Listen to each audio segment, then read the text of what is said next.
विनय न माने जलधि जड़, भय 3 दिन बीत, बोले राम सकोप तब, भय बिन होए न प्रीत। तो समझदार के लिए इशारा ही काफी है। યાચના નહીં अब રણ હોગા। રામધારીસિંહ દિનકરની આ કવિતા તમે ઘણી બધી વખત સાંભળી હશે। ભારત પાકિસ્તાન વચ્ચે જે તણાવપૂર્ણ પરિસ્થિતિ ચાલી રહી છે, પરિસ્થિતિને લઈને આવી કવિતાઓ વારંવાર વપરાતી હોય છે। પણ આજે જ્યારે ડીજીએમઓની પ્રેસ કોન્ફરન્સ આવી અને એર ચીફ માર્શલ ભારતીએ જ્યારે કવિતા બોલી તો એ કવિતા આખા દેશે નહીં પણ પાકિસ્તાનને પણ હવે સાંભળવી પડશે। એમણે એવું કહ્યું છે કે ભય બિન પ્રીત ન હોય, આ પાકિસ્તાનને સીધો સંદેશ છે।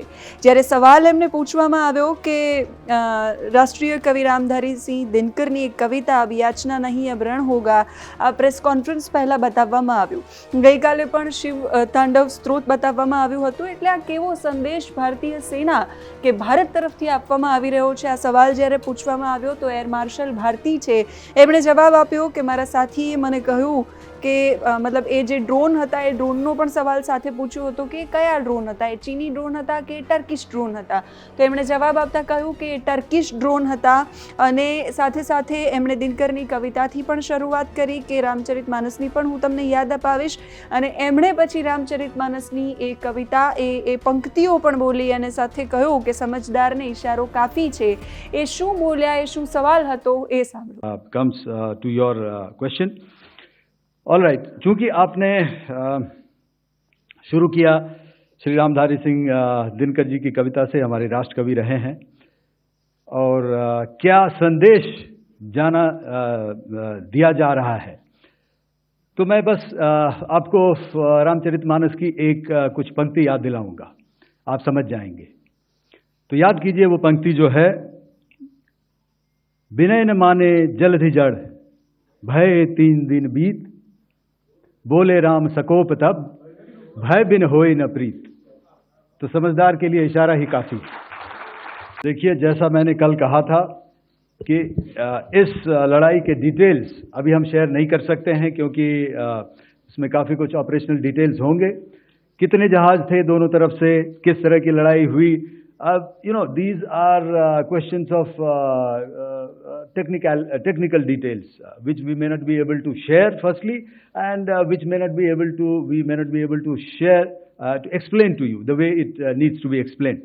Suffice to say कि yes, ये एक दूसरी तरह का वॉरफेयर था and it is bound to happen. हम लोग पिछली लड़ाई, अगली जो कभी भी लड़ाई होगी, भगवान करे ना हो, लेकिन अभी यदि हुई तो ये पिछली लड़ाई की तरह नहीं होगी। हर एक लड़ाई जो है अलग तरीके से लड़ी जाती है और टेक्नोलॉजिकल एडवांसमेंट्स हो रहे हैं। हम भी उस एडवांसमेंट्स के हिस्सा हैं, हमारे एडवर्सरीज भी हिस्सा हैं।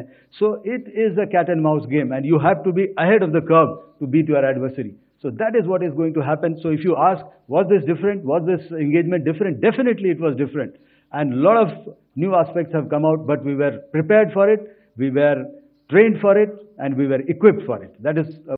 તો ભારતીય સેના છે જેણે સતત બીજા દિવસે ઓપરેશન સિંદૂરને લઈને આ પ્રેસ કોન્ફરન્સ યોજી છે અને ભારતીય સેનાનો સ્પષ્ટ સંદેશ છે નાપાકને, પાકિસ્તાનના એ આતંકના આકાઓને જેને એ પાળી પોષીને મોટા કરી રહ્યા છે કે ભય બિન પ્રીત ન હોય, અને જે અડ્ડા એમના ધ્વસ્ત કરવામાં આવ્યા છે એ અડ્ડાઓની તસવીરો પુરાવા સાથે બતાવવામાં આવી, એ વિડીયોઝ, એ વિઝ્યુઅલ્સ બતાવવામાં આવ્યા કે જેને ભારતે નષ્ટ કર્યા છે। એ પુરાવાઓ સાથે આપણી ભારતીય સેના એ પુરાવાઓ આપ્યા, સાથે એવું પણ કહ્યું કે સમજદારને ઇશારો કાફી છે।